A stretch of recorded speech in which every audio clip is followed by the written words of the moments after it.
Welcome. Today we are having an important conversation about women in leadership and gender equity. I have two amazing Haskayne MBA alumni with me, and we're going to start that conversation now. So Jolene, when you and I were talking, you mentioned you had a job interview recently, and when you asked what happened to the person before me, or before you, the HR person gave you 3 words that you found very meaningful. What were those words? I was told she got promoted, and it still to this day gives me chills. It was the moment that I knew that I was making the right decision. It was something that I don't think that I have ever heard in my 20-year career. And it's not that it doesn't happen, it just didn't really happen to me. And so I think I was so blown away by it because I just wasn't used to it. And when she said she got promoted, I stopped her in the middle of her sentence and I went, oh my gosh, you just said 3 of the best things that I've ever heard. And yeah, I knew from that point forward that this was going to be the right decision for me, and that was a really pivotal moment. Have you ever cried at work and then immediately felt, I'm female, I shouldn't have cried at work because now they think I'm weaker?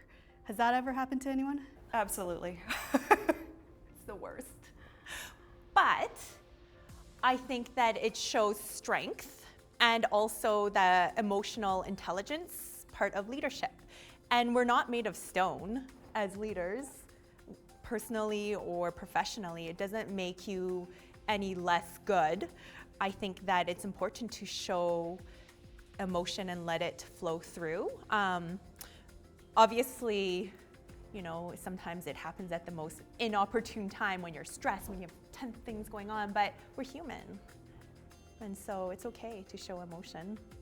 I'm not a real crier, but there are certain things that just elicit emotion in me. And I think that, again, it's human, and it's part of the compassion that we show. And it's what makes people good leaders is compassion. I think it's not just your intelligence and your authority, but it's about compassion and empathy and really being able to feel the things that you need to feel in order to lead people. You can't lead people without feeling something, so yeah.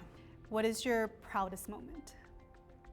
My proudest moment is that I've had the opportunity after my executive MBA to do a lot of reflection on myself and really face up to my own self versus putting this face on and coming in as a manager and leading, right? So the last 3-4 years after graduation, I see myself in a whole new light where I feel confident, I feel empowered to just be my own self. Even like the way that I dress, to the way that I speak, the way that I hold myself in meetings. And I'm proud of myself because I'm kind of taking that mask off and now it's the real me. And I feel more authentic as a leader here. The one thing that comes to my mind the most was actually our graduation ceremony. And for me, that was important because it was that struggle. It was that balance of work and life and home.